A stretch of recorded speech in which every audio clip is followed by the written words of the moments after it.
Ok, entonces mientras tanto les voy recordando. El orden que vamos a seguir es el mismo orden que aparece en nuestro cronograma. Entonces, la primera ponencia va a estar a cargo de Luis Alexander Castro, la segunda a cargo de Edwin Mosquera, Olga Lucía Castiblanco y Germán Londoño. La tercera será Walter Helmuth. La número 4 está a cargo de los profes Diana Gil, Pedro Rocha, Fernando Guerrero, Karen Pulido, Kamala Wells, Natalie Mateus, Jenny Ruiz, William Suárez y Jorge González. Nuestra quinta ponencia estará a cargo de Santa Milena Gudelo, Óscar Alejandro Díaz, y la sexta a cargo de Diana Romero Villamil y Mauricio Padilla. Entonces, muchísimas gracias por estar aquí de nuevo y daríamos inicio a nuestra primera ponencia que está a cargo de Luis Alexander Castro Míguez. Muy buenas tardes. Muy buenas tardes. Hola, buenas tardes, bienvenido. Gracias, permítame. Buenas tardes. Buenas tardes. Ok.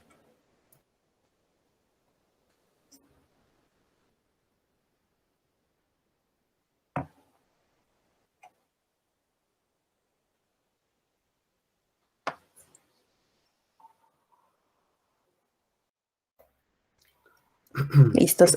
Mientras Luis Alexander organiza la presentación, entonces voy a comentarles un poco acerca de su presentación del día de hoy.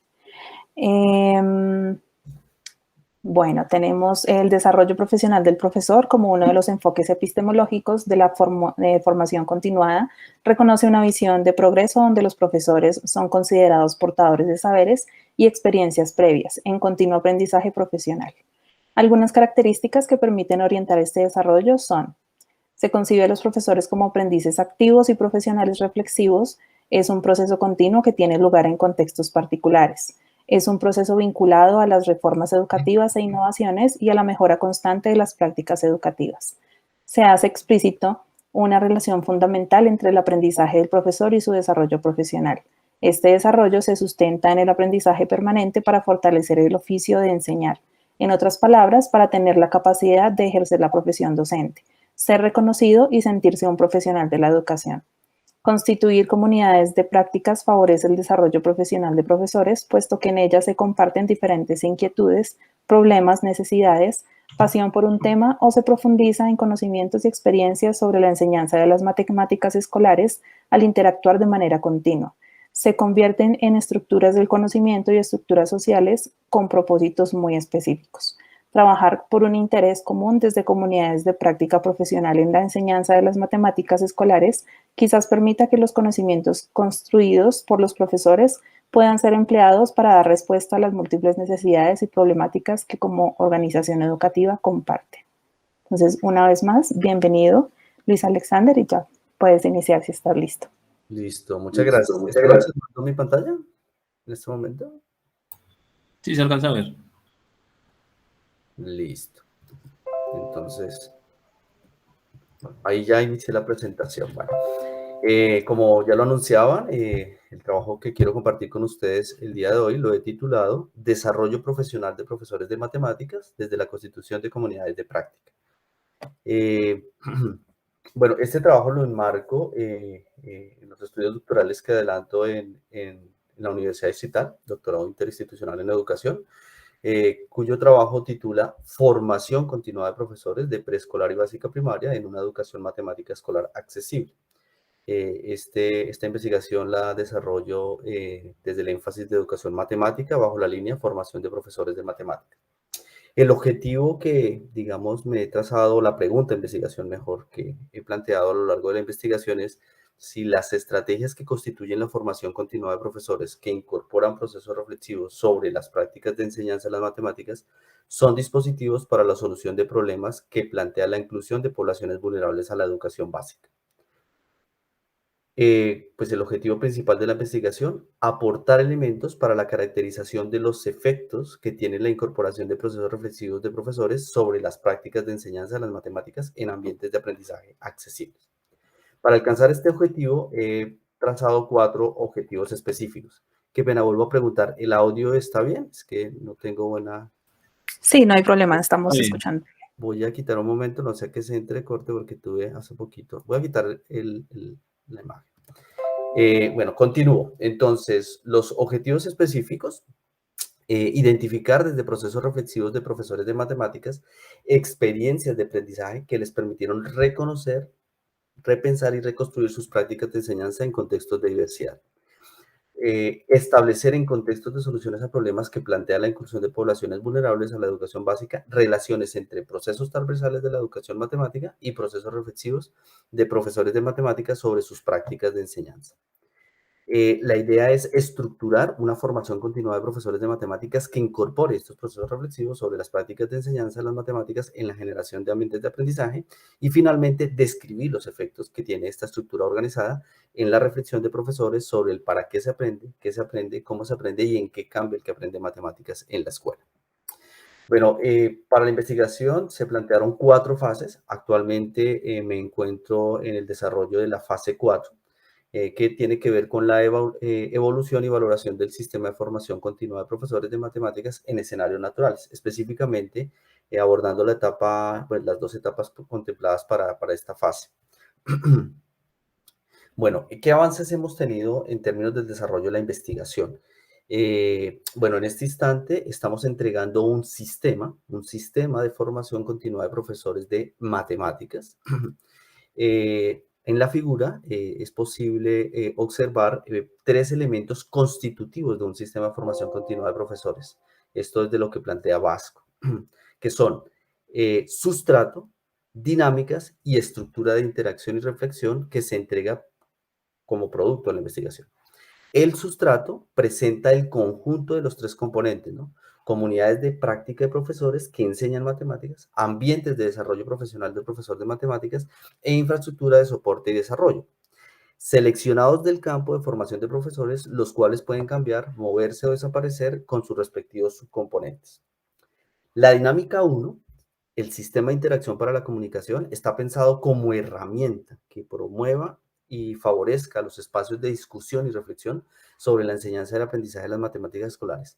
Y la dinámica 2, el sistema de interacción para la reflexión, está pensado como herramienta metodológica para diseñar, implementar y evaluar estrategias que puedan dar respuesta a los problemas que encuentran los profesores en cuanto a su actuación pedagógica y didáctica, ¿no? Cuando se procuran ambientes de aprendizaje accesibles para poblaciones, en particular en situación de vulnerabilidad educativa. ¿Qué entrega este sistema? Digamos, desde el aporte o desde el sustrato de las dinámicas. Entrega una estructura de interacción y reflexión, que es ese conjunto de relaciones que se establecen para favorecer la gestión de procesos en el sistema para la formación continua de profesores. Bueno, en la investigación que he venido adelantando, o en la investigación que he venido adelantando han participado profesores que se encuentran vinculados a colegios de la Secretaría de Educación de Bogotá, 38 profesores, con los cuales hemos conformado 9 grupos de reflexión. Yo actualmente me desempeño como directivo docente en el Colegio Confederación Brisas del Diamante, ubicado en Ciudad Bolívar. Por ello, allí el número también considerable de profesores quienes han venido también participando. Pues la idea es que este ejercicio de investigación también tenga un efecto pues en la institución en particular donde laboro. Bueno, del sistema que les he presentado, quiero hacer énfasis en el sistema de interacción para la reflexión desde el desarrollo profesional del profesor. Bueno, aquí se conciben 3 ámbitos, como los enuncio allí: el ámbito de realización profesional, de solución de problemas y el ámbito de cristalización, ¿sí? A través de este sistema, pues la idea es que los profesores han logrado diseñar, implementar y evaluar diferentes estrategias para dar respuesta a los problemas que emergen desde la actuación pedagógica y didáctica, ¿sí? Cuando se plantea una educación para todos. Y más, pues mi investigación se ha visto impregnada, ha estado en el marco de la pandemia que vivimos, entonces han sido muchos los retos, muchas las situaciones problemáticas que como profesores hemos tenido que enfrentar. Entonces, el ámbito de realización profesional, el cual emite, recibe y pone en juego los diferentes elementos que emergen de la dinámica escolar, pues por excelencia están allí presentes estos escenarios, ¿no? El escenario institucional donde se manifiestan estas situaciones problema. Desde el ámbito profesional, entonces, si me voy por la parte del centro, digamos, el efecto que esto produce llega allí al ámbito de solución de problemas. Entonces allí cuento con una serie de laboratorios, por nominarlos de alguna manera, donde se identifican los problemas, ¿cierto? Hay un análisis de las acciones y de los procesos para la solución de esos problemas identificados, pero además hay una sistematización, una recepción y sistematización de la información, de tal manera que el laboratorio produzca, verifique ciertos resultados, ¿cierto? Es por esto que una vez tenga todo este proceso, valora y emite al ámbito de cristalización, de tal manera que en este ámbito pues se den posibles soluciones a sus problemas identificados, ¿no?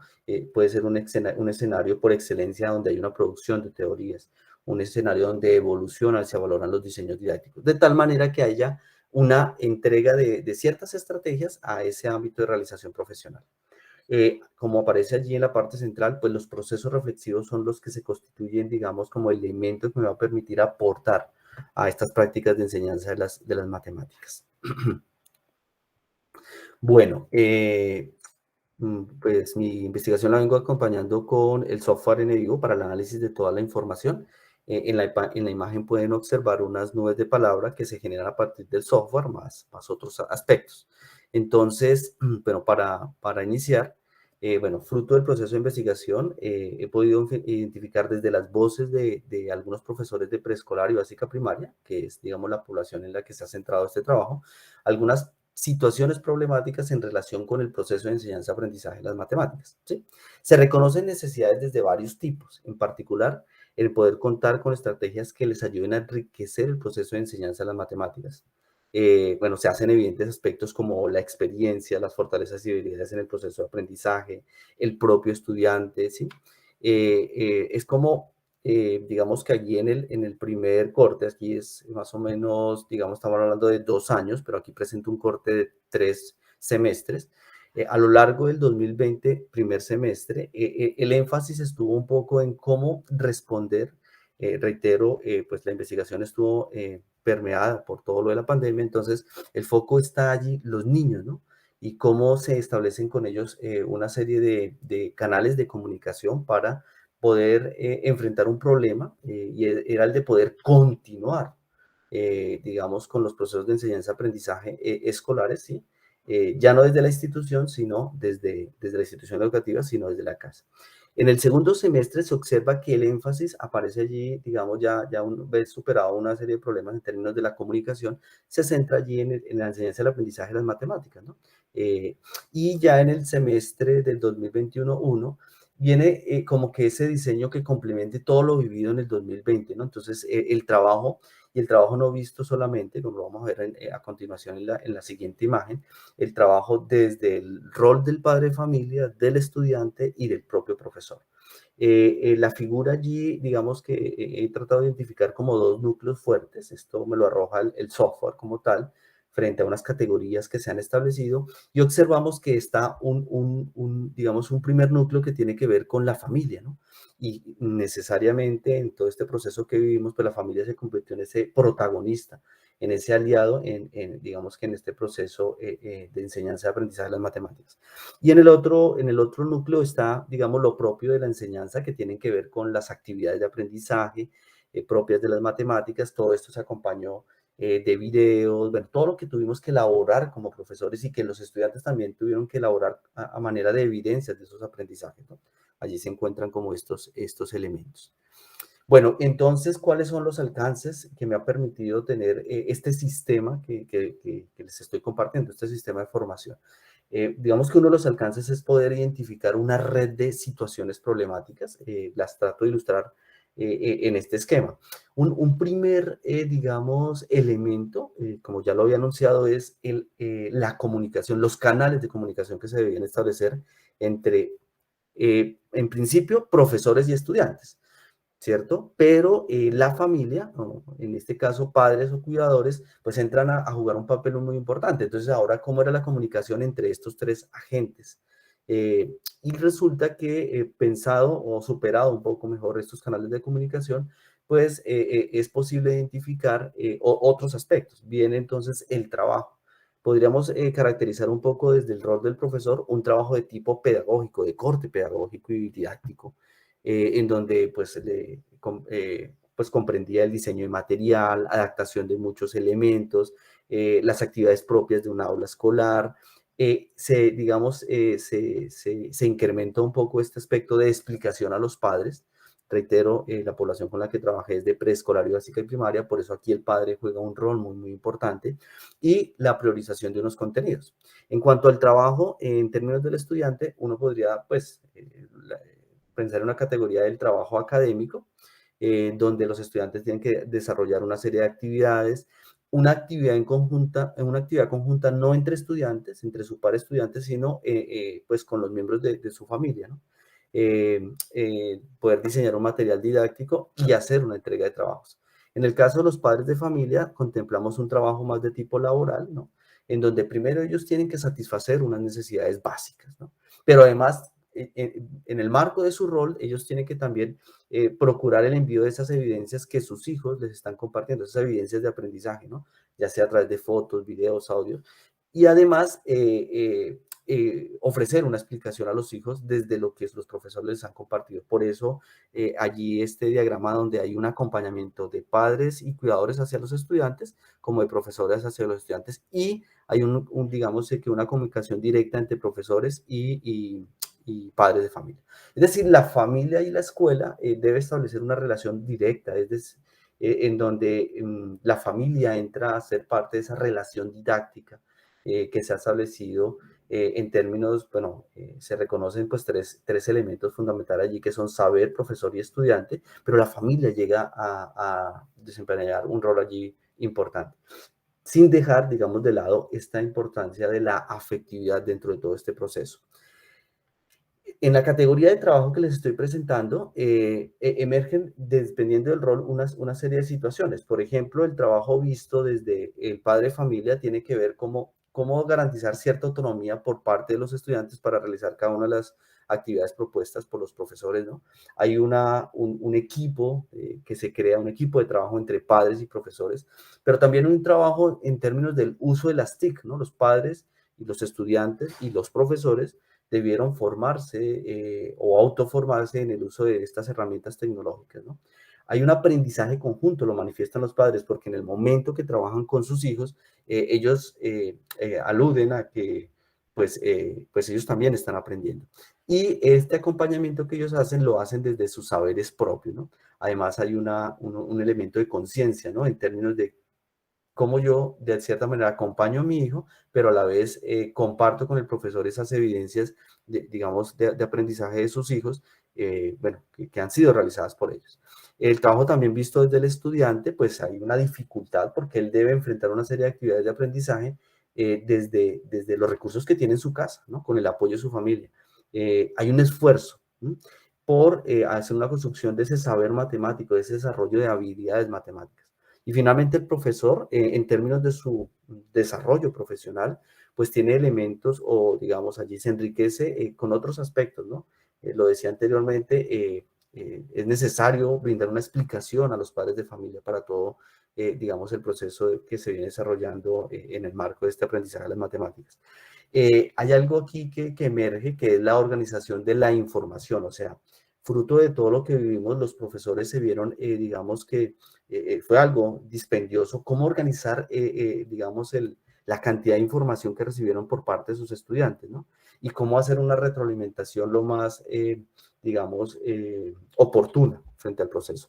Además, hubo un trabajo más de carácter personalizado, ¿no? Porque pues por las cuestiones y las condiciones en las que se encuentra la población en la cual pues, se desempeñan los profesores que participaron en la investigación, pues, son estudiantes que no cuentan con muchos recursos, son población en situación de vulnerabilidad educativa. Entonces, digamos, las formas de comunicación era a través del WhatsApp, a través de una llamada telefónica, entonces había un trabajo muy, muy personalizado. Bueno, como lo decía, el sistema, para finalizar, pues está entregando una interacción, una estructura de interacción y reflexión.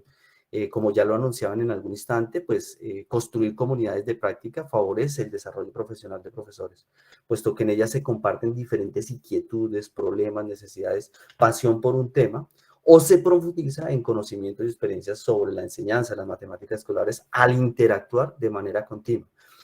Ratifico aquí que investigar sobre la trayectoria de desarrollo de las comunidades de práctica de profesores de matemática contribuye a los procesos de enseñanza-aprendizaje que viven los estudiantes al interior de las aulas de clase y al fortalecimiento del trabajo colaborativo entre los profesores, lo cual podrá verse reflejado en la manera, digamos, en la mejora de las instituciones educativas para que sean capaces de permitir la participación y el aprendizaje de todos los estudiantes. Digamos que aquí esta estructura, como se puede observar en la imagen, pues identifica, como lo he anunciado anteriormente, unas situaciones problemáticas que en diálogo constante allí con los profesores, en el marco de esos procesos reflexivos, pues se pueden decantar, se pueden construir unos problemas. Lo he anunciado, el acto de la comunicación, las condiciones de la familia y la escuela, ¿no? Los procesos de enseñanza-aprendizaje.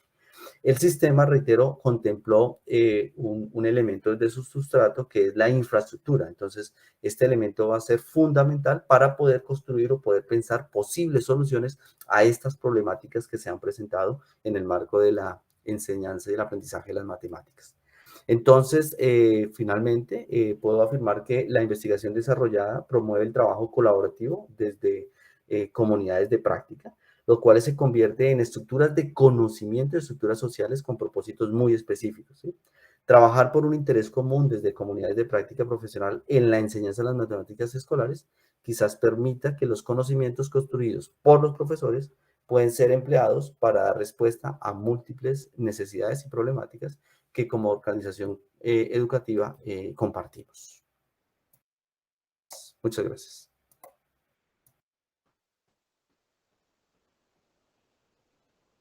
Muchas gracias, profe Luis Alexander. Recordarles, por favor, que si tienen alguna pregunta para el profe, entonces podemos irlas escribiendo o enviándolas al chat y al final de la sesión, entonces vamos a ir contestando estas preguntas. Recomendarles, por favor, escribir en el chat tanto la pregunta como la persona a la que va dirigida. Muchas gracias. Daremos entonces paso a nuestra segunda sesión del día de hoy. Está a cargo de Edwin Mosquera, Olga Lucía Castiblanco y Germán Londoño. Esta ponencia se titula Construcción de conocimiento desde perspectivas triádicas del signo y amplias en la física, una aproximación desde las colisiones. Entonces, bienvenidos.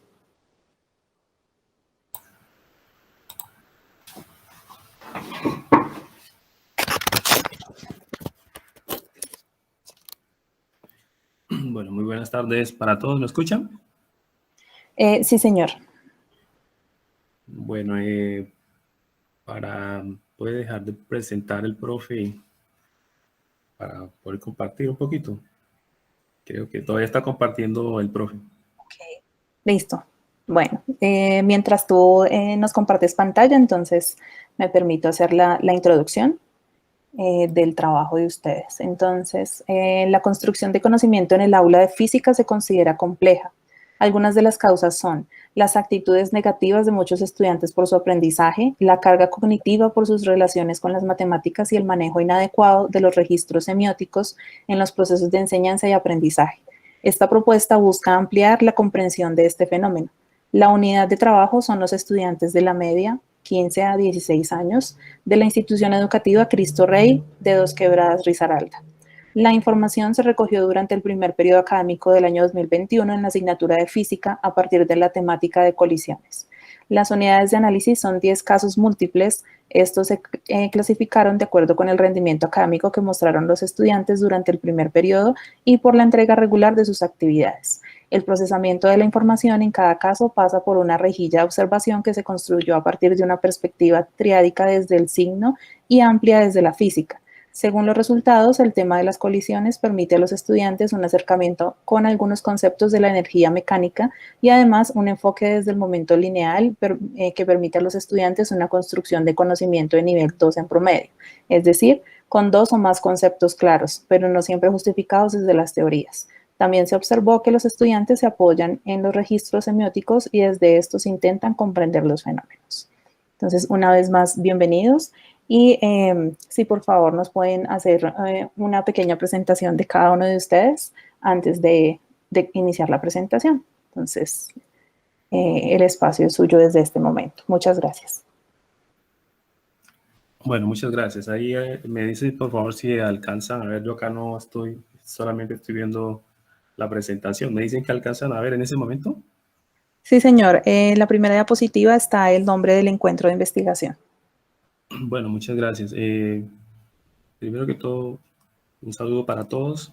Mi nombre es Edwin Mosquera Lozano. Yo, digamos, voy a hacer la exposición del trabajo. Los otros, digamos, autores son la doctora Olga Castiblanco del grupo de investigación ya de la distrital y mi asesor, el doctor Germán Londoño Villamil. Entonces yo voy a estar encargado hoy de hacer la presentación. Bueno.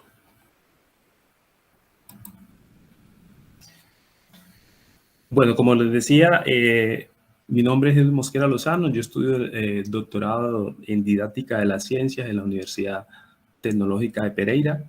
Y digamos, en esta ponencia vamos a tratar de dar respuesta a algunos cuestionamientos, algunos elementos. ¿De qué se trata? ¿En qué fase se encuentra este trabajo de investigación? Nuestro trabajo de investigación, el contexto de creación, digamos, de esta investigación, cuáles son nuestros objetivos, algunos elementos sobre los alcances y limitaciones y algunos avances y resultados específicos de la ponencia que le traemos en el día de hoy. Estos elementos no los vamos a mostrar en ese orden, van a estar de manera implícita dentro de los distintos componentes que vamos a estar exponiendo. Bueno. ¿De qué se trata? Entonces, construcción de conocimiento desde perspectivas triádicas del signo y amplias en la física, una aproximación desde las colisiones mecánicas. Como les decía, este tema se encuentra enmarcado en un proceso de tesis que tiene como título Influencias de una estrategia didáctica enfocada en registros semióticos triádicos sobre tablas de energía para la comprensión de la energía mecánica. En este momento nos encontramos en una fase de recolección de información y afinamiento de los instrumentos de procesamiento de la información. Bueno, vamos a hacer una introducción aquí sobre hablar del tema de la energía. El tema de la energía se encuentra enmarcado dentro de los objetivos del desarrollo sostenible. Uno de los objetivos del desarrollo sostenible habla que todos tenemos derecho a tener fuentes de energías asequibles y no contaminantes. ¿Por qué nos centramos en el tema de la energía mecánica? El tema de la energía mecánica resulta fundamental digamos, desde los inicios de la revolución industrial y hasta el momento se convierte en un eje fundamental, digamos, del desarrollo. Y obviamente muy ligado a los procesos tecnológicos. En este caso vemos que la energía mecánica también se convierte o es un elemento fundamental de interfaz para producir corriente eléctrica a través de procesos de vapor, a través de los procesos de utilización de la fuerza del viento, del agua o procesos biomecánicos.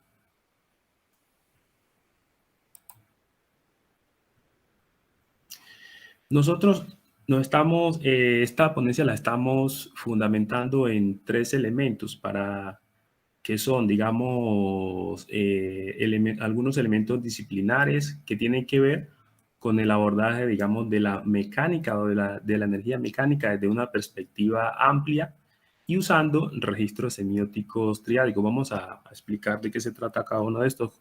Cuando nosotros decimos que abordamos la energía mecánica desde una perspectiva amplia, es decir, cuando nosotros tenemos en cuenta las fuentes, las formas, el concepto de trabajo, los procesos de transferencia, transformación, degradación y conservación de la energía mecánica.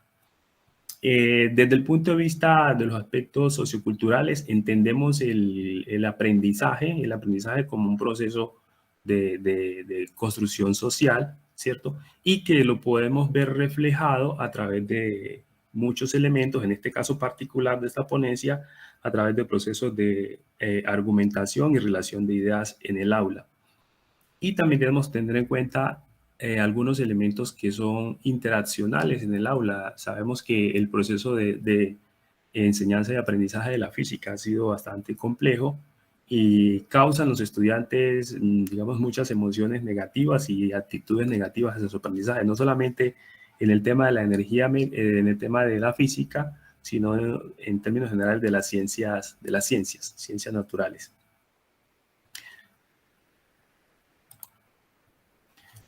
Nosotros hemos, en este marco, cuando hablamos de los registros semióticos que están dentro del componente, del componente conceptual, estamos hablando de una perspectiva semiótica, o los modelos semióticos triádicos tienen algo que se llama una perspectiva inferencialista para la construcción de conocimiento.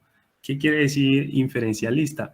Inferencialista es que tiene en cuenta tres componentes, que son la referencia o la realidad o los fenómenos. Tiene en cuenta los modelos matemáticos, o los vehículos o los registros semióticos que tenemos en este caso, y tiene en cuenta también el sentido o las construcciones de conocimiento que se hacen a partir de esos elementos. Entonces, estos son, digamos, un modelo semiótico triádico que tiene en cuenta estos dos elementos. Esto está muy relacionado con la teoría de Peirce. Y obviamente, digamos, Duval, en su propuesta de los registros semióticos, Duval utiliza elementos de la teoría de Peirce y obviamente también utiliza elementos de la teoría de Saussure.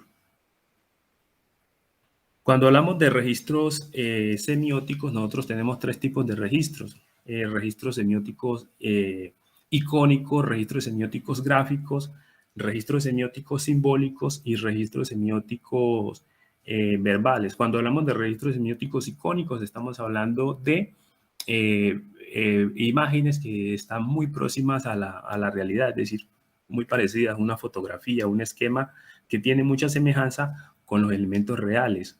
Cuando hablamos de registros semióticos gráficos, estamos hablando básicamente de diagramas de cuerpo libre y coordenadas cartesianas ortogonales, o sea, gráficas, por decir algo, XY. Cuando hablamos de registros semióticos simbólicos, estamos hablando de ecuaciones, estamos hablando de variables y de unidades. Y cuando hablamos de registros semióticos verbales, estamos hablando del uso de la voz o el uso de la escritura, básicamente.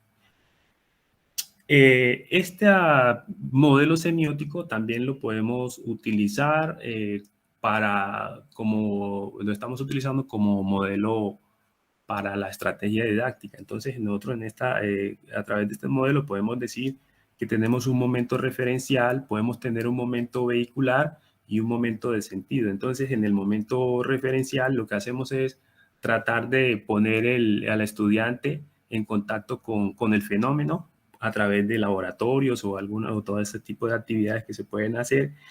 En el momento vehicular, lo que hacemos es tratar de reforzar las habilidades para manejar los modelos matemáticos, principalmente utilizando el tema de los registros semióticos. Y en el componente de sentido, lo que tratamos de reforzar son las habilidades para que los estudiantes brinden explicaciones y argumentos en sus procesos de construcción de conocimientos.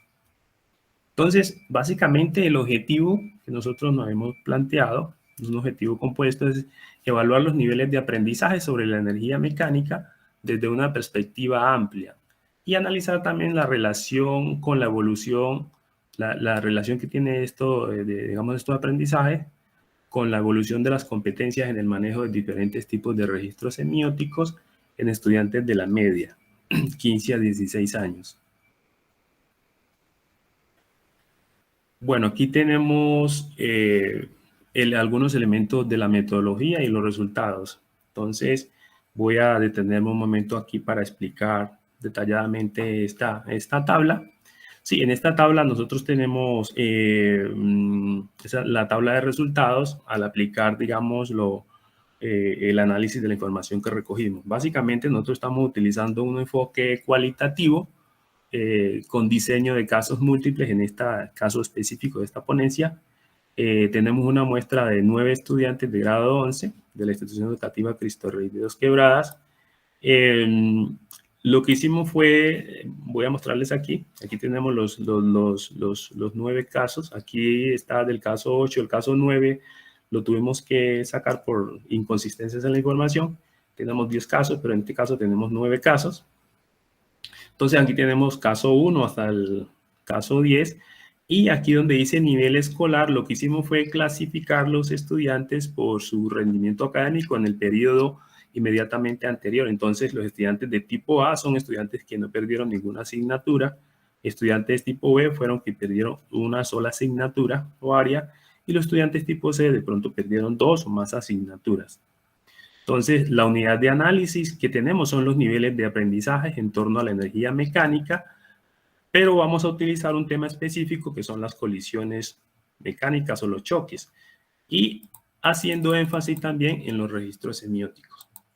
Además, ustedes pueden ver que acá tenemos otras columnas donde tenemos los niveles con lo que hemos codificado los niveles de aprendizaje, un nivel 0, un nivel 1, un nivel 2, un nivel 3, y aquí tenemos FU, FOT, TA, TN, DC, RSI, RSG y RSS, que tienen que ver, primero que todo, FU, fuentes de energía mecánica, FO, formas de energía mecánica, T, el tema de trabajo mecánico, TA, procesos de transferencia, TN, procesos de transformación, D, procesos de degradación de la energía mecánica, y C, procesos de conservación de la energía mecánica. RSI, registros semióticos icónicos, RSG, registros semióticos gráficos, RSS, registros semióticos simbólicos. Bueno, entonces, ¿qué quiere decir un nivel 0? Digamos, el nivel 0 para nosotros es cuando, digamos, los registros semióticos que usa el estudiante carecen de coherencia frente a la comprensión, digamos, del tema de la energía mecánica. En el nivel 2, el estudiante ya presenta, digamos, uno o varios registros semióticos, representa hace énfasis en un único registro semiótico coherente con la comprensión de la energía mecánica. Sin embargo, las afirmaciones que presenta a través de su discurso verbal o escrito no son coherentes, digamos, con la teoría. El nivel 2, ya el estudiante usa 2 o más registros, además las afirmaciones verbales las justifica diciendo por qué se relacionan, digamos, esos registros semióticos con el tema de la energía mecánica. Sin embargo, aún carece de habilidades para interrelacionar todos estos elementos como parte de las teorías y principios de la física. Por ejemplo, hablar de conservación o hablar del principio de acción y reacción. Y un nivel 3 ya el estudiante utiliza uno o varios registros semióticos que son coherentes con la comprensión, digamos, de esa energía mecánica, y además las afirmaciones verbales que presenta el estudiante están justificadas, se justifican frente a los principios y teorías. Nosotros, para el análisis de esta información, nosotros lo que hicimos fue, digamos,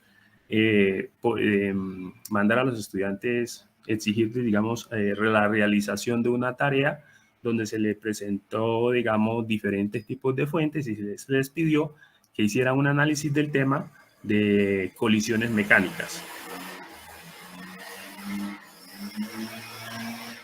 Me dicen, por favor, si están escuchando un ruido impresionante. ¿No les molesta?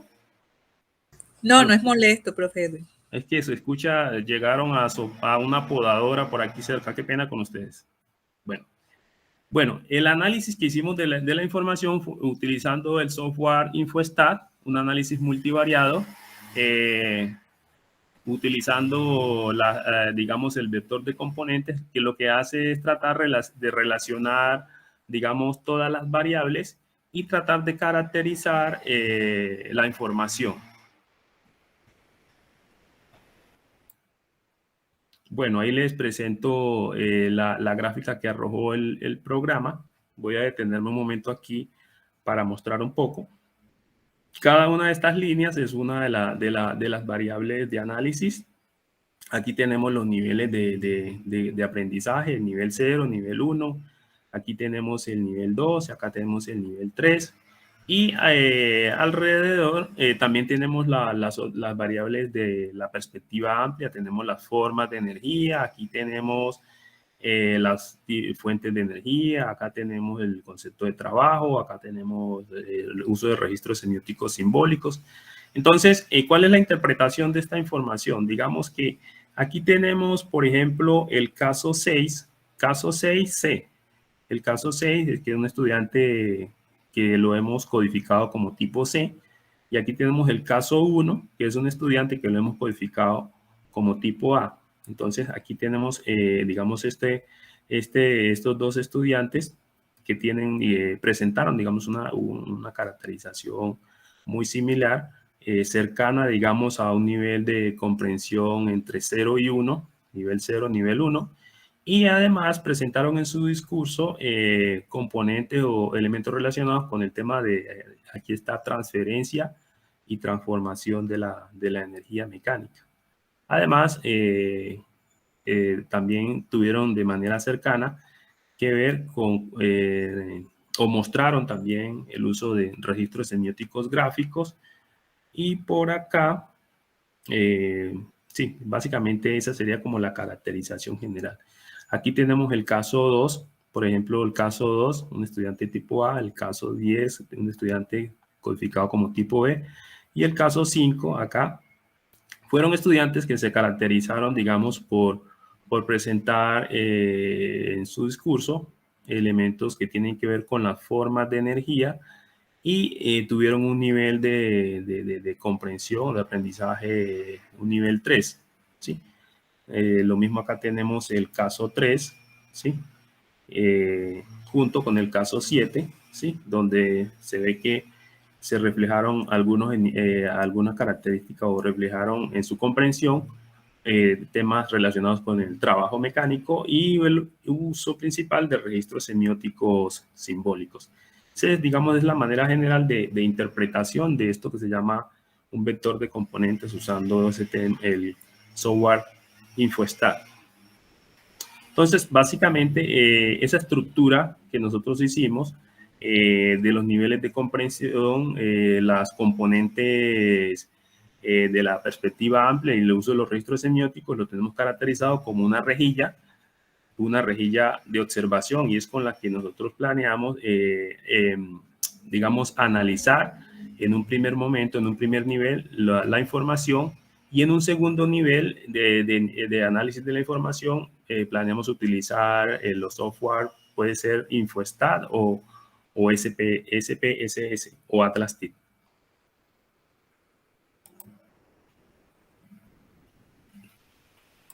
Bueno, en conclusión, como conclusión, podemos evidenciar que básicamente los estudiantes que reflejaban en su discurso principalmente el reconocimiento de las formas de energía tuvieron, digamos, un nivel de comprensión mayor. Comparando estos resultados con los encontrados por, digamos, una autora llamada Sparvoli, ella encontró que los estudiantes tenían mayores dificultades en el uso de registros semióticos gráficos. En este caso, de nuestro ejercicio, de nuestra investigación, encontramos que pues, no encontramos esa información, seguramente porque en la tarea nosotros les exigimos de manera específica a los estudiantes que utilizaran o trataran de utilizar estos tipos de registros. También podemos decir que debemos tener en cuenta que el uso, digamos, de estos registros no puede convertirse, digamos, en un fin, sino un medio. Es decir, nosotros tenemos que utilizar los registros semióticos para ayudar a los estudiantes a construir conocimiento, pero no básicamente centrarnos en enseñar estos tipos de registros como un fin, sino como un medio para la construcción de conocimiento.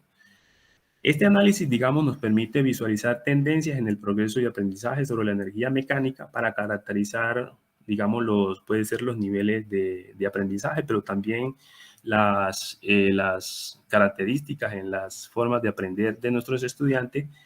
y también nos permite conocer, digamos, en qué temáticas presentan mayores dificultades y nosotros poder hacer un abordaje conceptual y epistemológico de esos temas para tener mayores capacidades en los procesos de enseñanza. En resumen, esta metodología se puede aplicar en otras áreas del conocimiento de la física, pero principalmente se debe tener en cuenta si esas temáticas que nosotros vamos a utilizar presentan continuidad en los registros semióticos, es decir, que nosotros podemos pasar o tienen esas características en las cuales nosotros podemos pasar fácilmente de un tipo de registro a otro. Eso sucede, por ejemplo, con el tema de la cinemática. En la cinemática los registros semióticos son muy continuos, ¿sí? Porque básicamente en la cinemática nosotros en el movimiento rectilíneo uniforme, por ejemplo, se trabaja con la función lineal y entonces allá los registros semióticos son muy continuos. Bueno, eso es todo por el día de hoy. Muchas gracias. Muchas gracias, profe Edwin. Invitar a nuestra audiencia, entonces, por favor, a escribir sus preguntas en el chat. Y en estos momentos encuentran el link de asistencia para los que puedan irlo desarrollando de una vez. Ok, vamos con nuestra siguiente ponencia, que está a cargo de Walter Helmut Sánchez. Entonces, no sé si en estos momentos está conectado.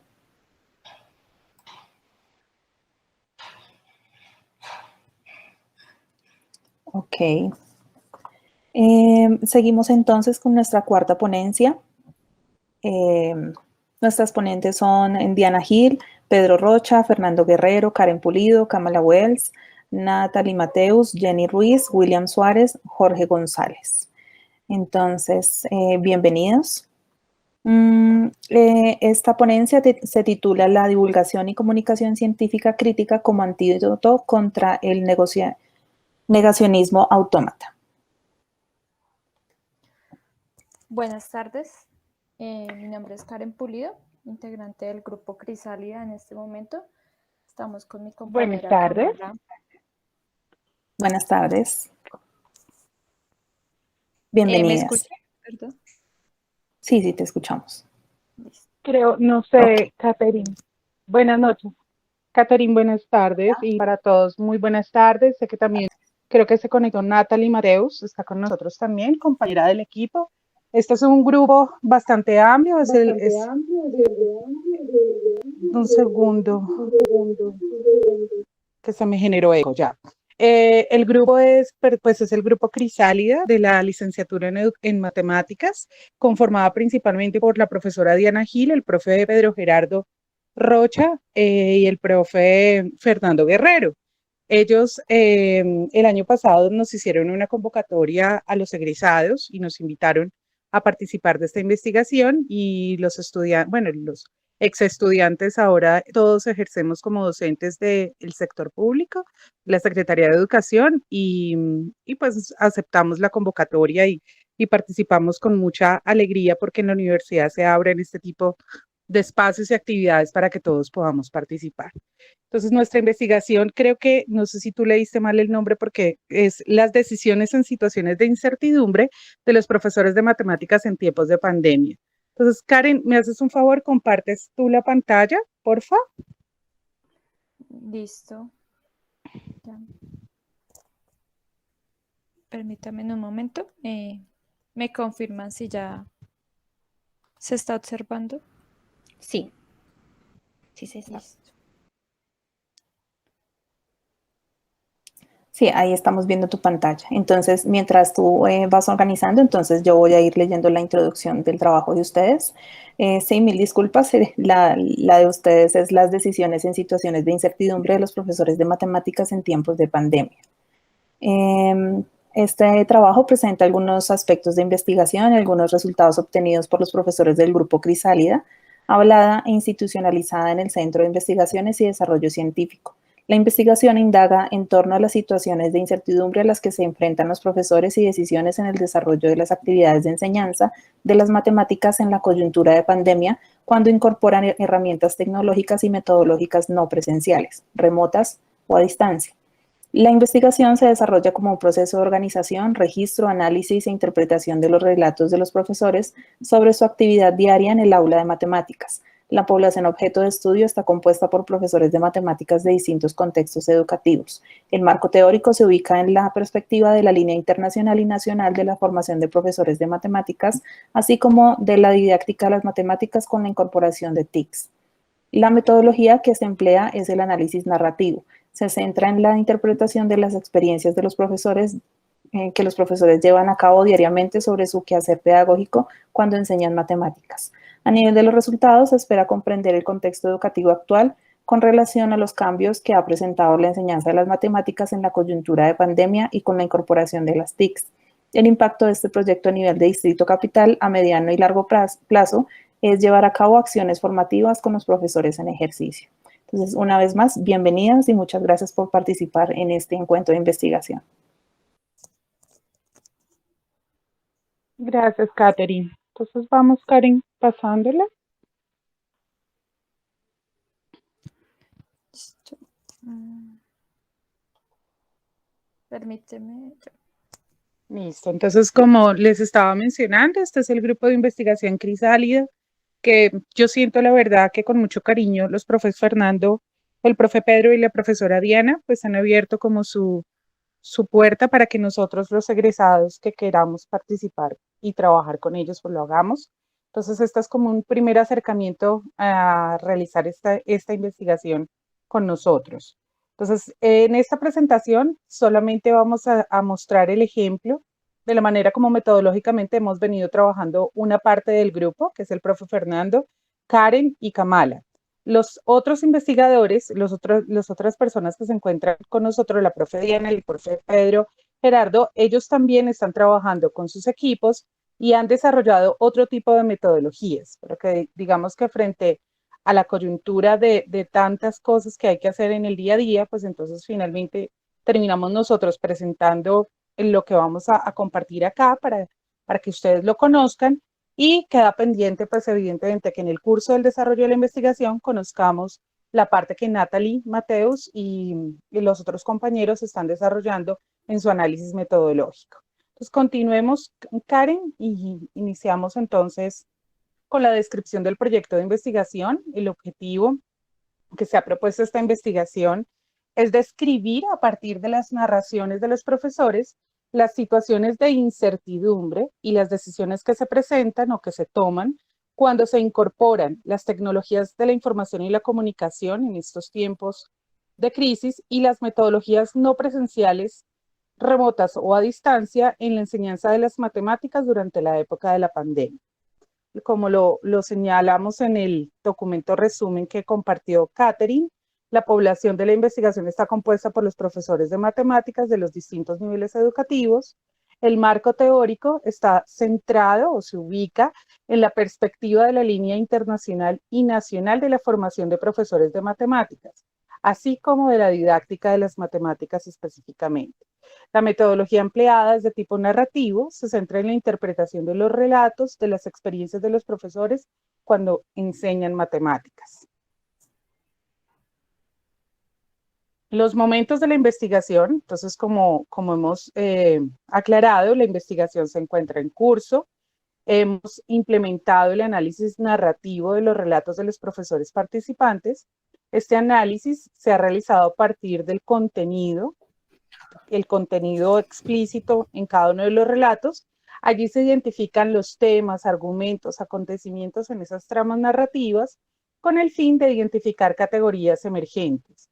Para ello se han elaborado códigos y memorándums en los respectivos relatos, ubicando en el cuerpo de la trama las etiquetas, las cuales conducen a describir las ideas núcleo que se recogen en los distintos temas y argumentos. En este punto de la investigación y a posteriori se referirá a los conceptos que la fundamentan, tales como el saber pedagógico, el currículo, la formación de maestros, la formación de profesores, la didáctica de las matemáticas, entre otros que iluminan la interpretación de la información recolectada. Listo. Continuamos mencionando los alcances y limitaciones de la investigación. Entonces, como tal, Acá en esta investigación se está utilizando el análisis narrativo desde Riesman, el trabajo que él ha desarrollado en el año 2002, y desde allí se invita, o sea, se propone también desde otros autores el bricolaje con el fin de que vamos a utilizar la metodología tanto de investigación cualitativa como cuantitativa. Esto con el fin de brindar y desarrollar durante la investigación un análisis profundo de las tramas narrativas que se dan en los relatos de los profesores de matemáticas durante pues, el proceso de durante la pandemia. ¿Qué limitaciones se encuentran en esta investigación? Entonces, como su principal carácter es de tipo interpretativo, debido a que se está desarrollando desde los análisis de los relatos de los profesores de matemáticas, pues es algo que no es generalizable, pero sí es algo que nos permite descubrir y reconocer dinámicas que se desarrollaron durante estos tiempos con respecto a los cambios que se dieron al incorporar nuevas tecnologías, eh, con respecto a la incorporación de TICs y metodologías no presenciales al enseñar las matemáticas. ¿Listo?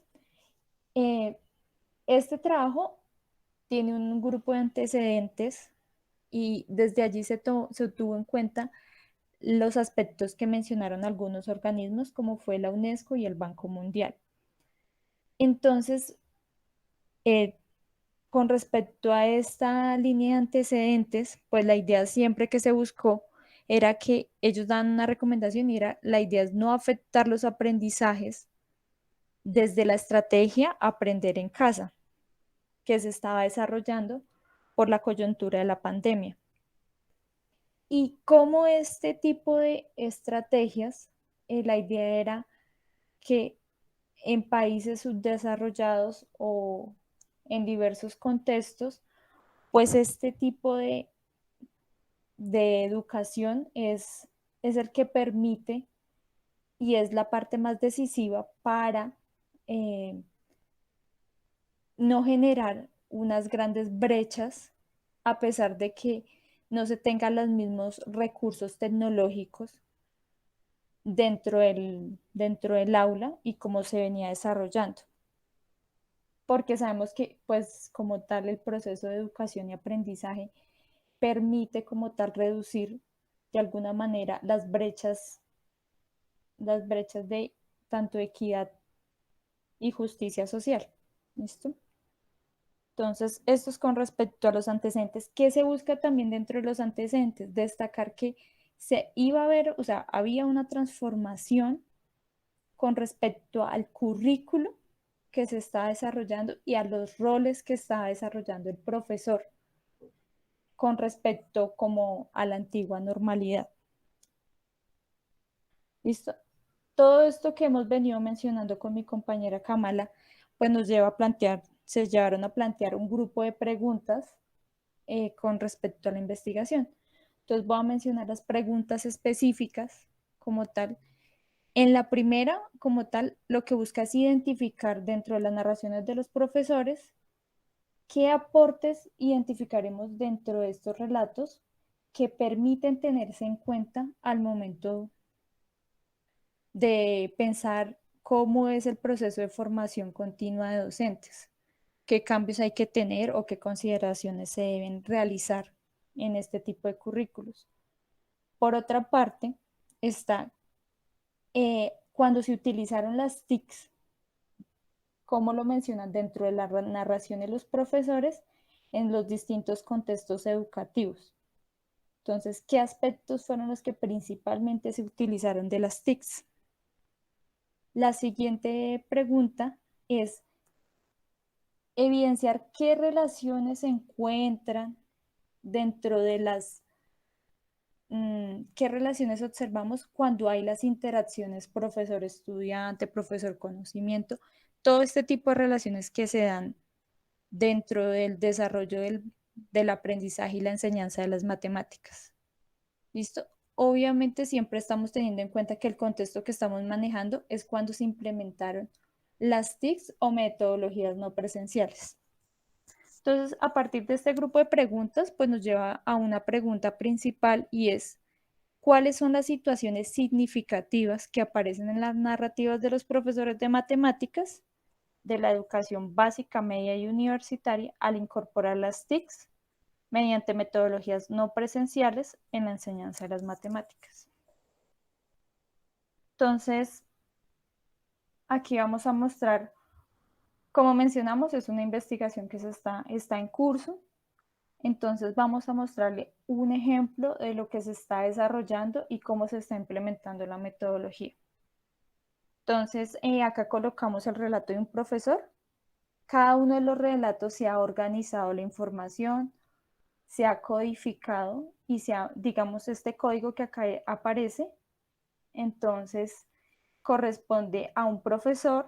La M se refiere pues a que es de matemáticas, R es el número de relatos, el número del relato en cuanto al orden que se tiene en los archivos. Le vamos a dar el nombre de Álvaro, no colocamos el nombre de la persona, sino un nombre para ejemplificar en este caso. ¿Listo? Perdón. Karencita, abramos el archivo del relato.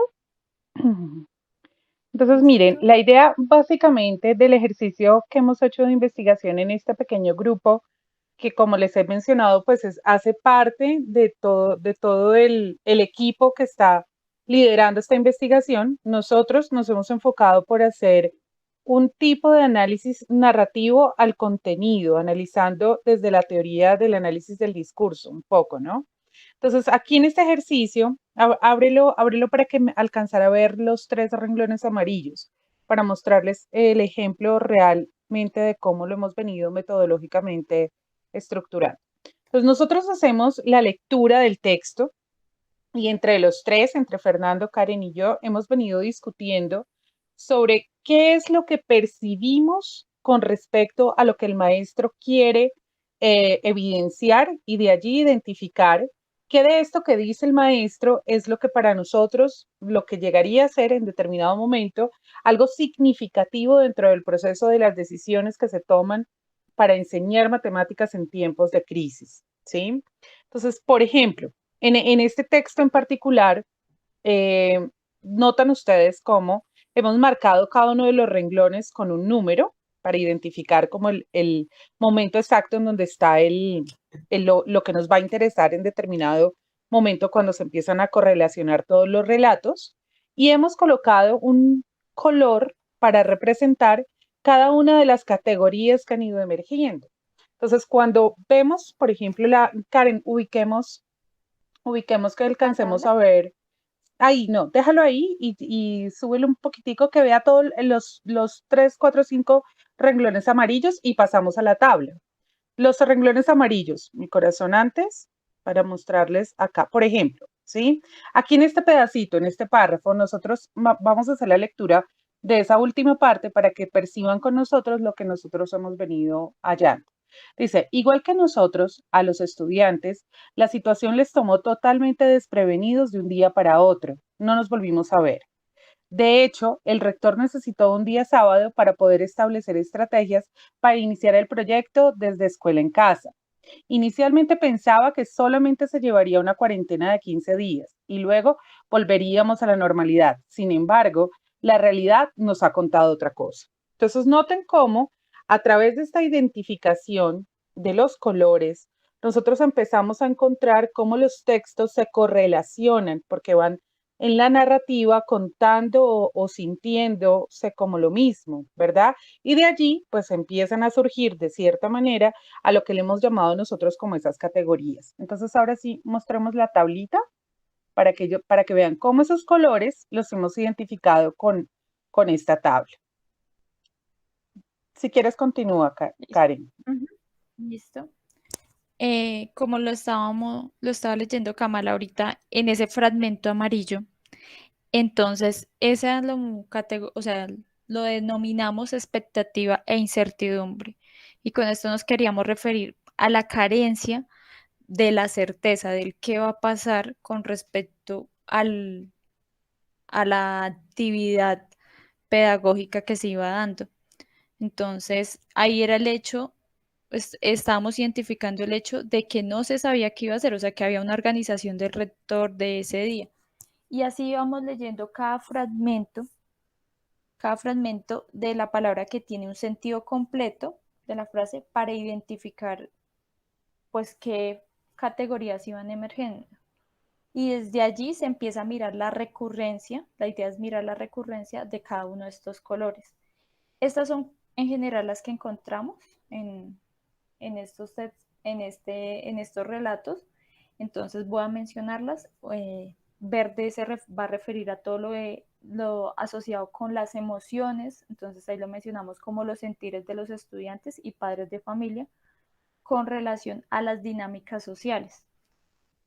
La otra parte es en azul clarito, es el tipo de dimensión espacial, personajes o agentes dentro del relato. Cuarto es antecedentes, es el hecho de que se conozca una población. Entonces nos referimos al profesor que tiene este año grado octavo, un ejemplo, pero los ha venido teniendo años anteriores. Entonces tiene ya un conocimiento de cómo era su población. ¿Listo? El siguiente es el contexto, es todo lo que rodea a esta institución o al lugar donde se está mencionando el relato. Digamos, en el caso de este docente, se encuentra en la localidad de Kennedy, menciona un poco de su contexto, que está ubicado cerca a determinados barrios, describiendo así como la zona en la que se desarrolla este relato. El color rojo es todas las estrategias que se propongan con el fin de desarrollar la estrategia Aprender en Casa.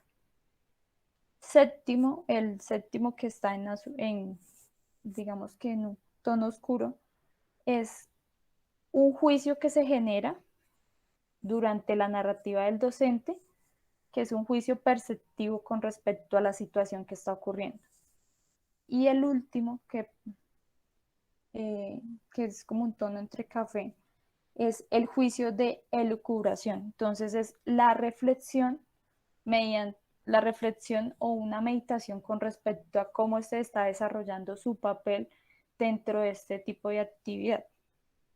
¿Listo? Entonces, estas fueron las que fueron surgiendo y de esta manera, pues se fue observando pues todo el relato.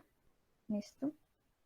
Entonces, voy a cerrar la tabla. ¿Deseas añadir algo más, Kamala, a esta parte de la tabla? No, no, tranquila, cerremos. Y realmente para la parte de las conclusiones, pues es muy apresurado que nosotros, que somos pues uno de los grupos de todo el proyecto de investigación como tal, se lance como a emitir conclusiones con respecto a lo que hemos venido haciendo, porque estamos en curso, estamos en proceso, estamos develando hallazgos a partir de este tipo de metodología que también estamos en el camino aprendiendo a desarrollar. Entonces, pues esa es como nuestra presentación del día de hoy, y que obvio esperamos poder culminar este proceso de investigación para pronto tener unos resultados que nos permitan pensarnos como escuela y pensarnos post pandemia, pues, pensarnos como maestros en qué es lo que vamos a construir y ofrecer a nuestros estudiantes con esta coyuntura y con todo lo que hemos venido aprendiendo a partir de la crisis humanitaria que hemos acontecido en el aula, ¿no? Muy en correspondencia a nuestra investigación con la del profesor Luis, el profe que inició. Cuando lo escuchaba, siento la correlación y como las similitudes, ¿no? Entonces, muy, muy bonito lo que está pasando, porque somos muchos maestros pensando en positivo y pensando hacia adelante. Muchísimas gracias.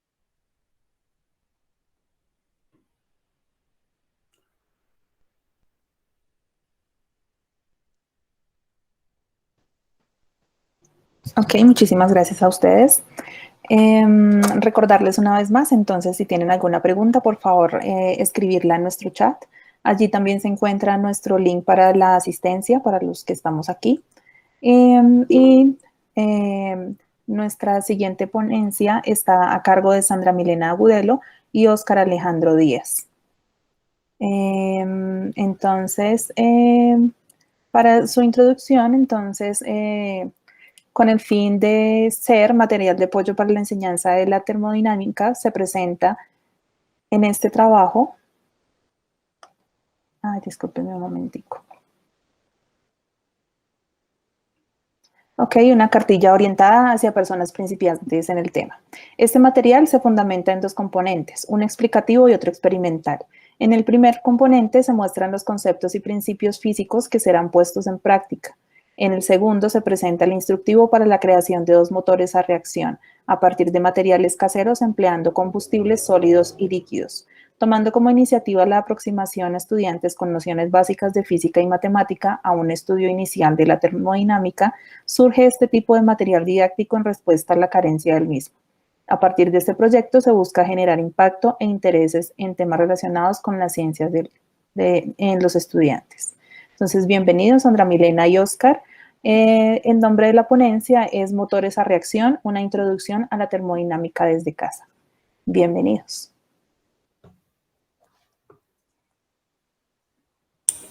Bien.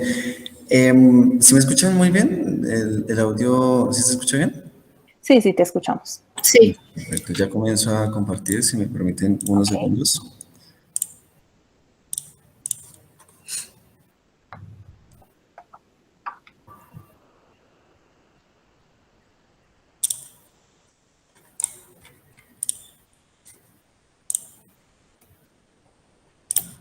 Bien, bueno, muy buenas tardes a todos.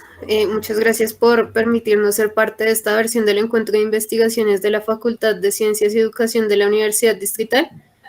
Como bien ya lo mencionó la profesora Catherine, nuestra ponencia se titula Motores a reacción, una introducción a la termodinámica desde casa.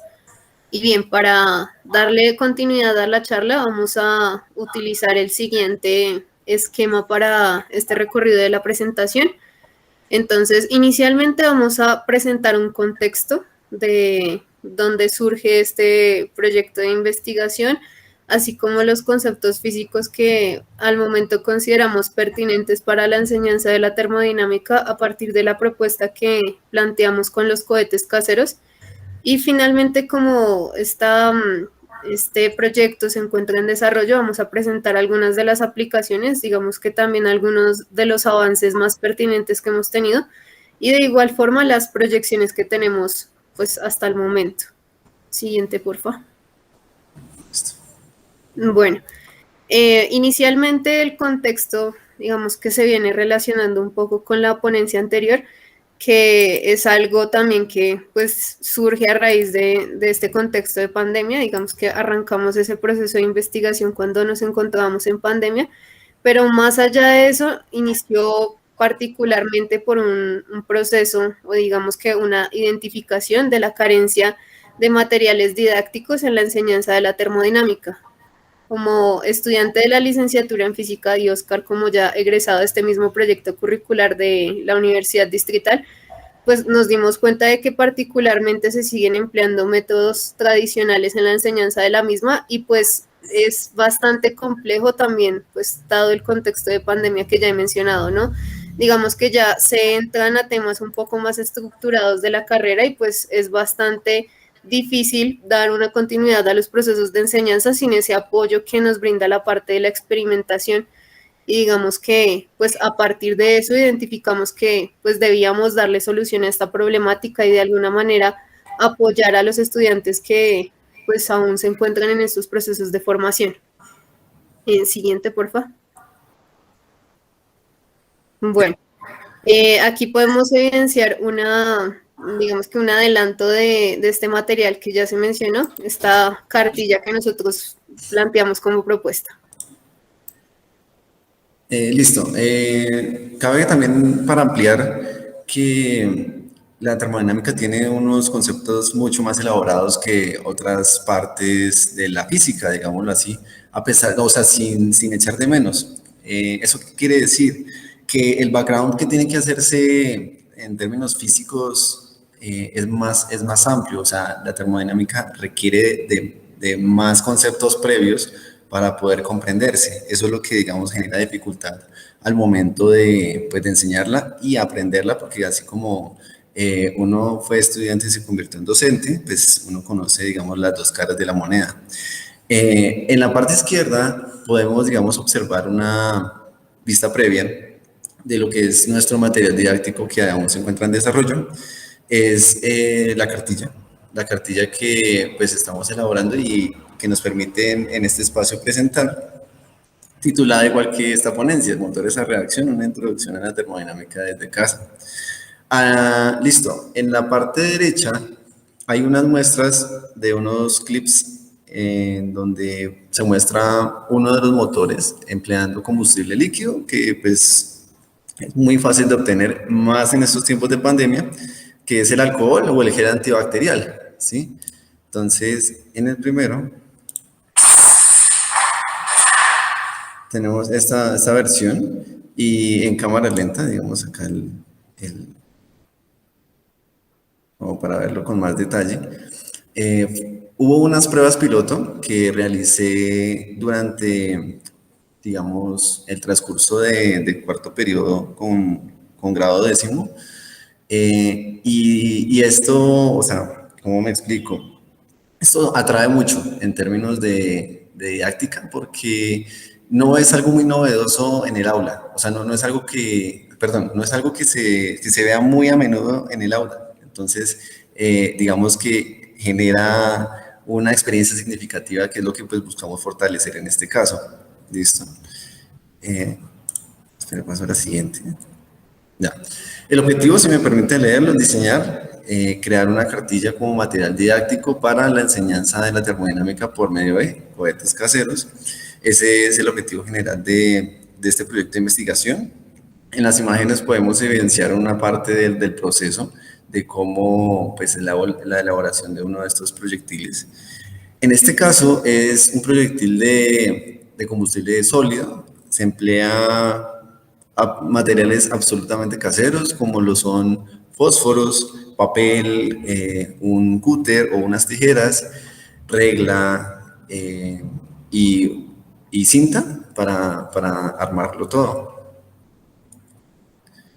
Ya yendo un poquito más a la tabla de contenidos de la cartilla a la que se aborda, tenemos pues distintas formas de verlo, como pues haciendo una introducción en lo que es a la teoría atómica, digamos, como el gas es como el elemento esencial de la termodinámica, el que más se trabaja. Entonces, en la parte física, entonces pues comenzamos por ese esquema, digámoslo así. Modelo de gas ideal, procesos termodinámicos, es como lo que más trasciende en lo que es termodinámica. En el capítulo 1 abordamos el primer experimento, que es con cajas de fósforos, el motor de combustible sólido. Y ya en el segundo nos ampliamos y nos extendemos un poco a lo que son las leyes de la termodinámica y a la otra versión del cohete, que ya es con un combustible líquido-gas, que es con alcohol. Bien. Ya en términos de las aplicaciones y proyecciones, centrando, digamos, en la cobertura de la proyección social que queremos enfatizar, y es precisamente suplir esas carencias de material en términos diversos, porque siempre, digamos, es el mismo cuento, el profe echa su carretazo de termodinámica, pero pues bueno, ¿dónde la puedo palpar? ¿Dónde la puedo sentir? Esa es como lo que pues, queremos mostrarle a los espectadores de esta presentación, empezando, y segundo, a los lectores, transmitirle la idea, pues, que hay que cacharrear. Bueno, pero me disculpan el verbo porque pues no es muy formal, pero pues la idea es esa. Entonces aquí tenemos la versión del cohete sólido. No sé si puedo aquí, así. Presentar en pantalla completa.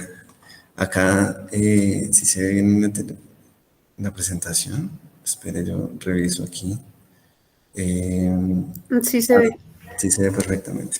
Listo, entonces, Esto es una toma en cámara lenta del proyectil de combustible sólido.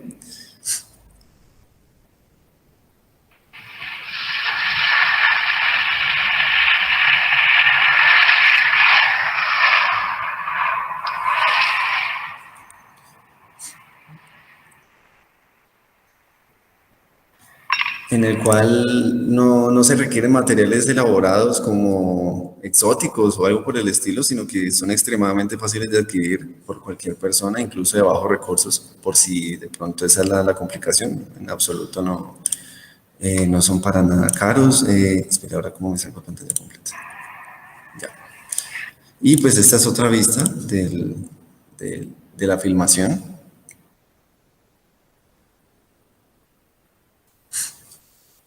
Como pues ustedes pueden apreciar.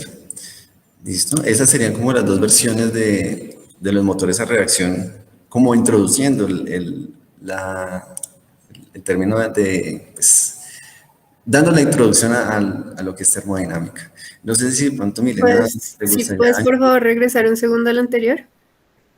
Aquí, pues, falta mencionar lo que serían nuestras proyecciones, dado a que, pues, nuestro proyecto se encuentra aún en desarrollo, como ya lo mencionamos. Entonces, esas, digamos que, continuaciones que se tienen pensadas es, primero, pues, darle un avance y seguir creando este material didáctico en cuestión de, pues, ya implementarlo ya a futuro en esta cartilla que estamos desarrollando y que, pues, ya digamos que tiene una serie de resultados que pues van a ser bastante interesantes en un futuro, que sería ya la evaluación y digamos que el impacto que llegue a tener este material como material didáctico que soporte dentro de esos mismos procesos de enseñanza de la termodinámica. Entonces, digamos que esa es nuestra hoja de ruta hasta el momento de pues lo que llevamos en este proyecto y que esperamos se pueda dar continuidad. Sí, por supuesto. Además de que en las pruebas piloto tenemos una expectativa del proyecto bastante favorable, ¿sí? Listo. Creo que eso sería todo, Milena, por ahora. Sí, ya sería todo. Listo. Entonces, pues estamos atentos a sus preguntas. Muchas gracias por su atención y pues por escucharnos. Muchas gracias. Muchas gracias a ustedes por participar de este evento. En estos momentos, pues entonces seguiríamos con nuestra ponencia a cargo de Diana Romero Villamil y Mauricio Padilla. Si alguno de los dos se encuentra presente, para que por favor nos lo haga saber.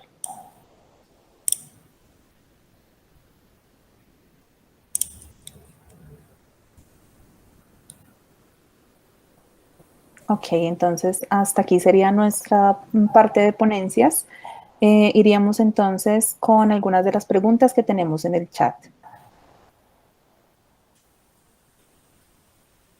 Bueno, nuestra primera pregunta está dirigida al profesor Luis Alexander. Dice, los modelos sistemáticos son bastante complejos. ¿Cómo se abordó en la investigación la interacción de profesores entre tantos intereses y contextos diversos? Gracias, Catherine. Si me permiten, voy a, bueno, por el tiempo no compartí de pronto otros elementos. Me uno hoy un poco a la observación también del profesor Edwin. Sí es, bueno, agradecer a la profesora Pilar por la pregunta. Es un aspecto bien complejo en términos de pensar en sistemas, ¿no? En sistemas de formación, y pues parto de ello, concebir el sistema como ese todo, ¿no?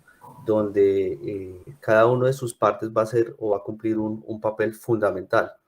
Entonces, a la luz de digamos, de la pregunta, ¿sí? ¿Qué característica, qué pena, de la pregunta, cómo se abordó en la investigación la interacción de profesores entre tantos intereses y contextos diversos?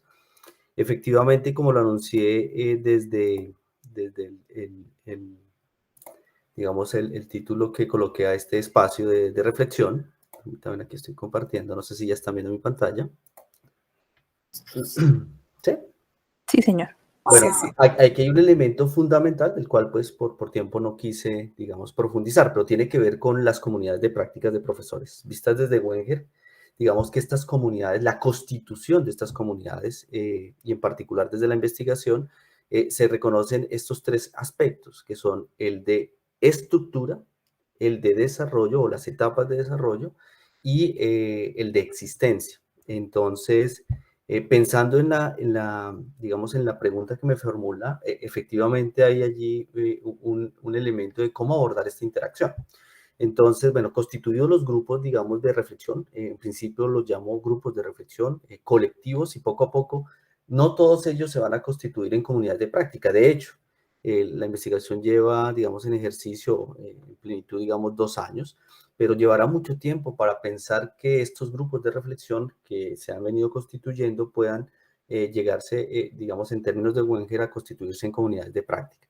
Pero he intentado a través digamos, de este referente pensar en esa constitución, en poder capturar esos diferentes intereses, esa diversidad, digamos, de miradas que hay allí. Entonces, Wenger nos dice, él nos plantea un elemento que es el de estructura y tiene que ver con el dominio de conocimiento, la comunidad de profesores, bueno, ya en el caso propio de la investigación, pues lo he denominado comunidad de profesores y hay una práctica compartida. Y entonces, creo que por eso la profesora Kamala pues también ve la relación frente al trabajo que comparten, porque justamente desde la constitución o la conformación de estos grupos de reflexión es que se han venido reconociendo toda esta diversidad de intereses. Pues son bastantes, pero a la luz de una comunidad debemos llegar a un, por eso la palabra de comunidad, ¿no? A un común acuerdo, qué es lo que nos podría estar interesando a todos los que pertenecemos a ese grupo. Por eso se habla de un dominio de conocimiento, fruto de, digamos, de esas reflexiones que tenemos al interior de cada uno de los grupos, es que se establece ese común, esos puntos comunes, ¿no? Ese interés común. Que en este caso tiene que ver, pues para aportar al proceso de enseñanza-aprendizaje de las matemáticas. Constituir o compartir esas prácticas que tenemos. Wenger nos muestra o nos comparte que hay un proceso, digamos, de desarrollo, hay unas etapas que viven estas comunidades. Por eso esta gráfica que he elaborado a propósito del desarrollo de la investigación que adelanto, pues esto es así digamos que no hay algo lineal, es algo bastante amorfo, por decirlo así, o sea, en algún momento puede hacerse énfasis en la etapa potencial o en la etapa de maduración, ¿sí? Incluso puede, como me sucedió, pues no llegaron a constituirse en comunidades de práctica, o sea, pueden desaparecer los grupos que se conformaron, ¿no? Esto depende de muchas variables. Y hay una categoría que yo agrego que es la existencia y tiene que ver con la visibilidad y la vitalidad de estos grupos. Y allí es donde de alguna otra manera, para primero hacerlos visibles y no por mostrarnos, sino para de alguna otra manera incidir en los procesos que tenemos al interior de nuestras instituciones educativas, cómo estos grupos empiezan a ser reconocidos por la institución como tal, ¿cierto? Y vitalidad, o sea, cómo mantenemos nuestros espacios de diálogo, de encuentro, intentando responder estas necesidades que pues están presentes en nuestro día a día, ¿no? Y hoy en el marco de, digamos, de la pandemia que vivimos. Básicamente ello, efectivamente abordé, el profesor Edwin hace alusión allí, ahí están los procesos reflexivos, están las prácticas de enseñanza y justamente lo que quiero es de alguna otra manera aportar elementos que permitan de alguna otra manera caracterizar los efectos que tienen estos procesos reflexivos en las prácticas de enseñanza. Pero en particular, y aquí hablo un poco pensando en una educación o un aprendizaje para todos, ¿no? Aunque me refiero haciendo un énfasis en aquella población que se encuentra en situación de vulnerabilidad educativa, o sea, son un aspecto que pues es relevante en el trabajo que vengo desarrollando. Pues espero responder con esta, digamos, ilustración. Bueno, no hago aquí mayor énfasis en bueno, todo lo que hay allí que detrás, pero sí compartirles que, claro, tiene todo un proceso y el respecto. Como les mostraba aquí en este mapa, a través de este mapa, pues son diversidad también de contextos, porque a pesar de que no estamos aunque mejor, a pesar de que estamos en Bogotá, cada localidad tiene su referencia, entonces ha sido también un aprendizaje compartido. Es decir, yo que veo, porque aquí hay también profesores que se integran de diferentes localidades, entonces eso abre la posibilidad de aprender con el otro y aprender desde el otro, ¿no? Desde las realidades que vive el otro, básicamente eso.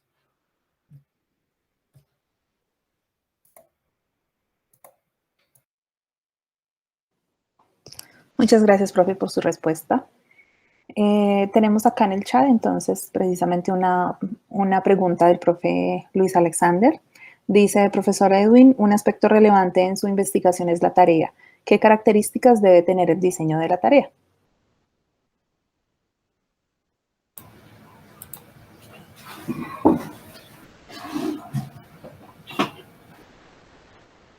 Bueno, muchas gracias, profe, por este proceso de interacción en la construcción de conocimiento. Bueno, básicamente la tarea, nosotros en nuestra propuesta, básicamente en esta ponencia en específico, estamos trabajando con, digamos, estas tareas. Esta tarea tiene que estar enmarcada dentro de las características de la estrategia didáctica que nosotros estamos proponiendo. Sí, básicamente en esta tarea nosotros estamos tratando de que digamos, los estudiantes utilicen, digamos, dentro del desarrollo del discurso, involucren registros semióticos. ¿Sí? Le estamos pidiendo que utilicen, digamos, estos registros semióticos y a ver, a partir de ese abordaje de los registros semióticos, visualizar si ellos alcanzan niveles de comprensión acerca de los componentes componentes amplios de la energía mecánica, que son los que queremos analizar. Pero básicamente esta tarea tiene que estar adecuada al diseño metodológico en cada estrategia. Pienso que esa es la característica principal de esta tarea en específico. Pero si hablamos, digamos, de las tareas en términos generales, pues una tarea tiene que tener una estructura, digamos, una estructura clara, buscar un objetivo, tiene que estar basada, digamos, en un objetivo, digamos, de aprendizaje en términos generales, y básicamente procurar de que la estructura, digamos, de esa tarea, pues dé cuenta de lo que nosotros queremos o queremos visualizar. Básicamente la tarea tiene que estar enmarcada dentro de unos objetivos. Entonces, digamos, ese es un marco general y en el marco específico de nosotros, por eso la tarea tiene que estar enmarcada tenía que estar enmarcada dentro de el uso de registros semióticos, distintos tipos de registros semióticos en torno al tema de trabajo y energía. Gracias.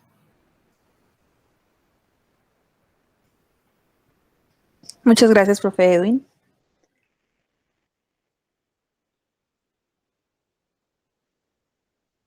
En el chat tenemos dos intervenciones también del profe Edwin. Entonces, la primera dice, buenas tardes, profesor Luis Alexander.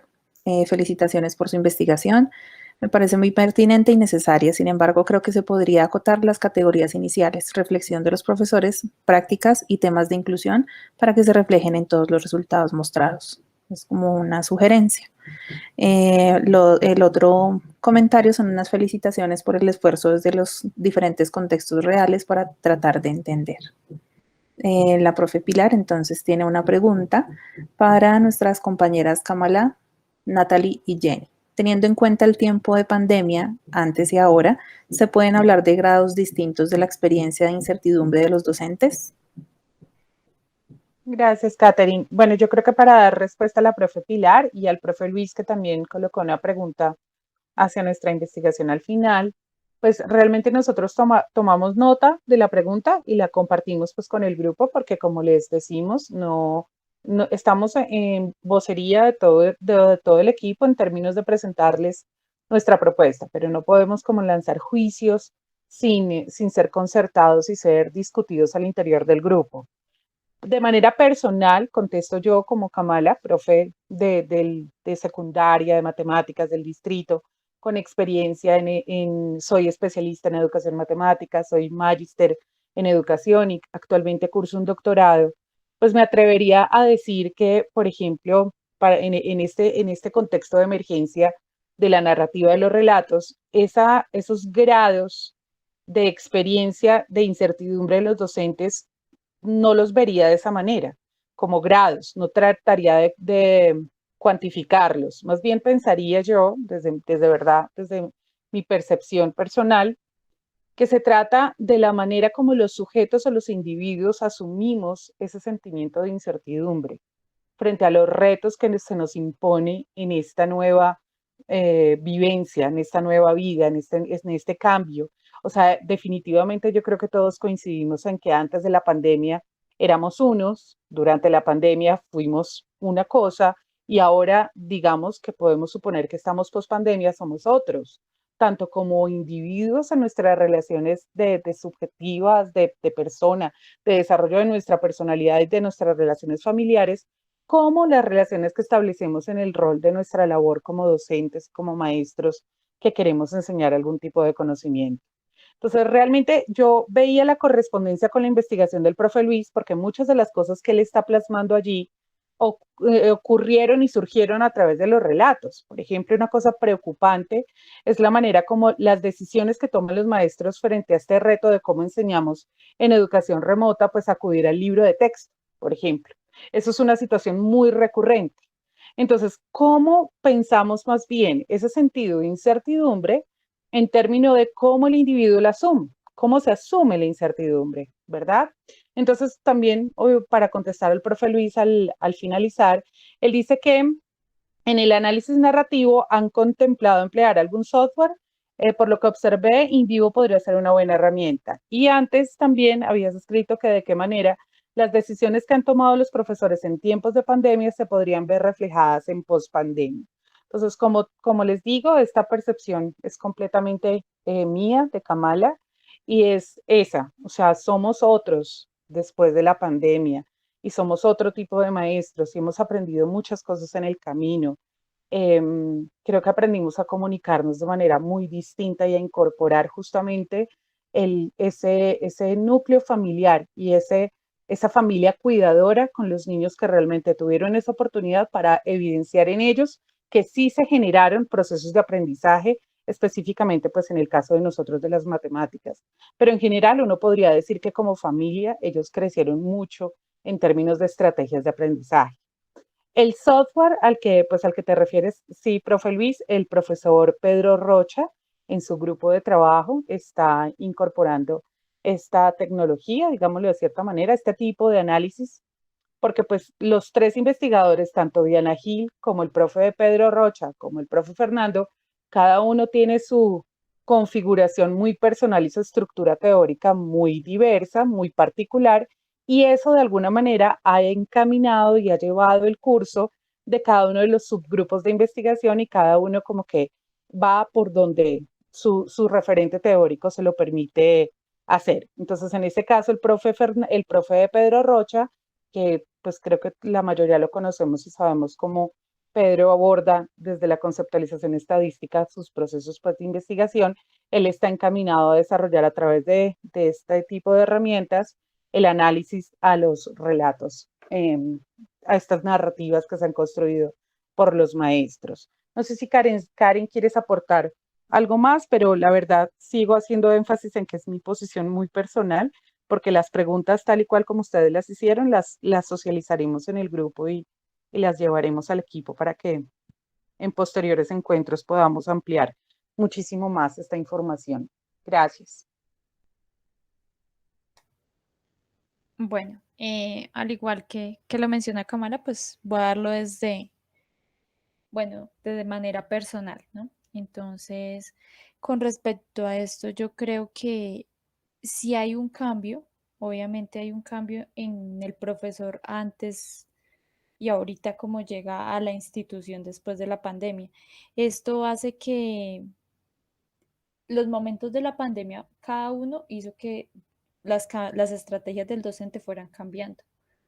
El primer momento de la pandemia yo sentí que hizo que nosotros reconocemos un contexto, yo trabajo en un colegio distrital y uno usualmente reconoce que hay unas condiciones de vulnerabilidad, pero siento que estas se resaltaron y el docente se sintió más, yo por mi parte me sentí muy involucrada con todas las necesidades que tenían ellos porque empezaron, o sea, uno reconocía algunas antes de la pandemia, pero ese momento hizo que cada chico tenía unas dinámicas tan distintas, familiares, sociales, que hacían que se generaran unas prioridades al inicio de la pandemia. Entonces, una prioridad en cuanto a su proceso de alimentación con respecto al que brinda la Secretaría de Educación. O sea, hizo que reconociéramos niveles educativos de los padres que están realizando el acompañamiento de sus hijos. Momentos después, siento que ha sido, pues ese cambio permitió también evidenciar las brechas tecnológicas que hay dentro de un mismo, a pesar de que es un mismo barrio, una misma zona y un mismo estrato, hace que se note quienes tienen mayor acceso a un tipo de herramientas, quienes no tenían unas condiciones a unos servicios básicos. Entonces sí hay todo un cambio y que hace que el docente de hoy que está en el aula, pues no sea el mismo docente que estaba antes de la pandemia. O sea, hay todo un cambio. Con respecto a lo que mencionaba la profe Pilar, quería pues de pronto contextualizarlo un poco, que los relatos que se están analizando dentro del grupo se recogieron en la primera fase en el 2020. Entonces esto hizo que estos relatos fueron recogidos muchos en los momentos que se estaban en las cuarentenas, se estaban desarrollando las cuarentenas, que es distinto a recoger un relato el día de hoy, porque ya hay unos cambios que se han venido dando dentro de las dinámicas del proceso de aprendizaje. Ya no estamos únicamente con la estrategia Aprende en Casa. ¿Listo? Listo, eso era por mi parte. Gracias a todos.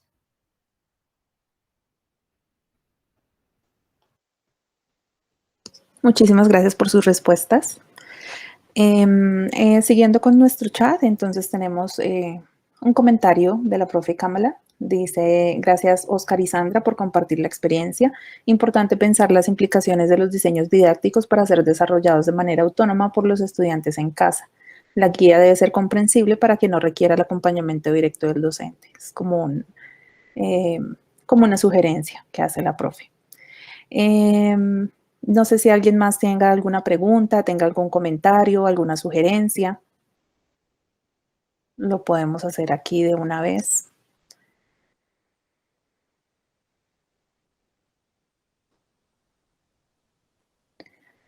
Recordarles entonces que nuestro día viernes 19 de noviembre a las 2 de la tarde tenemos un Facebook Live para darle el cierre a este evento.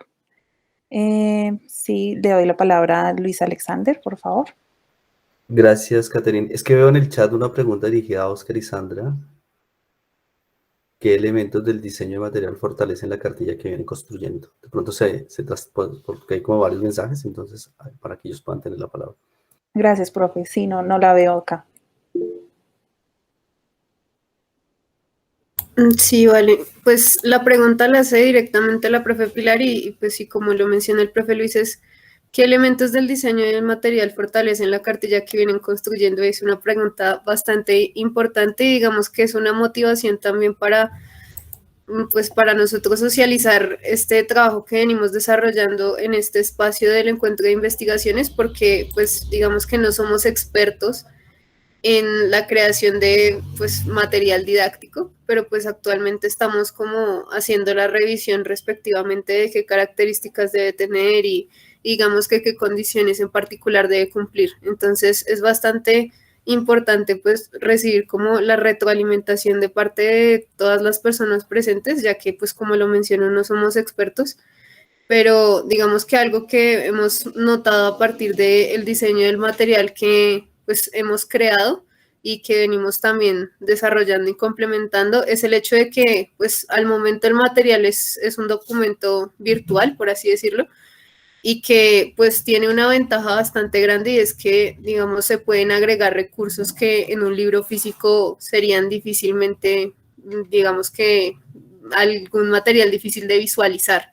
Entonces, por ejemplo, los videos que les presentamos en la socialización puede ser insumo para mostrarle al estudiante cómo pues ese procedimiento de paso a paso se puede ir desarrollando y digamos que es un factor bastante importante que hemos visto dentro de pues esas distinciones de claridad en el desarrollo del material y también pues en el mismo diseño de la cartilla. Entonces, pues hasta el momento vendríamos como desarrollando ideas de esta manera y pues les agradecemos si nos pueden complementar con de pronto estrategias o de pronto sugerencias que pues se puedan tener en cuenta para mejorar este material cada vez.